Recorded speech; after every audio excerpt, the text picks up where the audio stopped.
thank you for being here, because without you being here, we'll be just talking to each other about sex, and we'll be doing it for a few years, and we're kind of a bit, bored of each other's things, and want to hear your stories and to share our stories with you as well.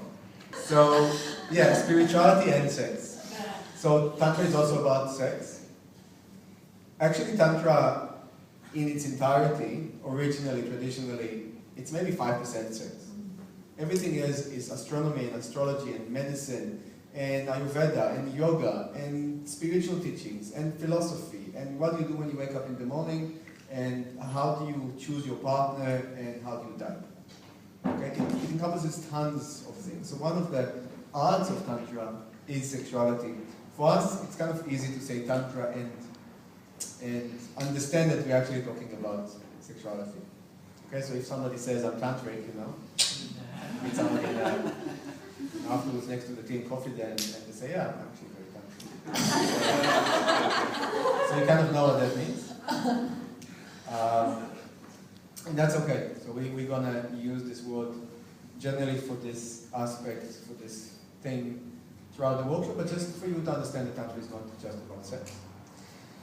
The Tantrics are kind of like the bad boys of India or spirituality, okay? Because you have all those sadhus, all these sacred men, meditating in caves and putting ashes upon themselves, and it's like really living a really, really horrible life, just not to enjoy anything because everything is an illusion. You had heard this idea that this world is an illusion.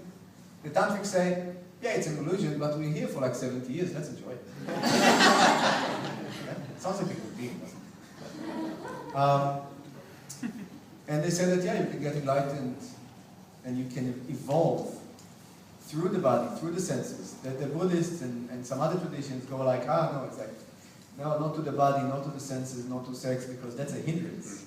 And yeah, it is a hindrance. Sometimes you can fall into only sexuality and things that you do in Tantra and you focused on sex for 20 years. But yeah, it can actually get to something which is beyond sex. Okay, so this is kind of like a shortcut. Using sex in order to go beyond sex. I guess I'd say that Tantra is particularly relevant for today's society because we're householders essentially. We're people who live in the world, we have families, we have jobs, we're here. We don't actually most of us don't have the capacity to go live in a cave or a monastery somewhere.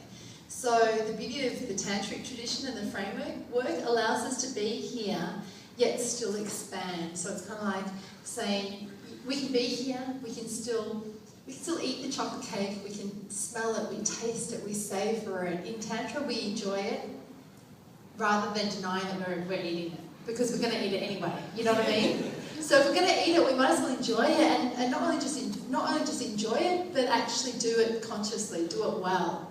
So I guess the idea in Tantra is, if you're going to do it well, whether it's making love, whether it's eating, whether it's being here, whatever it is, do it with awareness and consciousness and do it fully.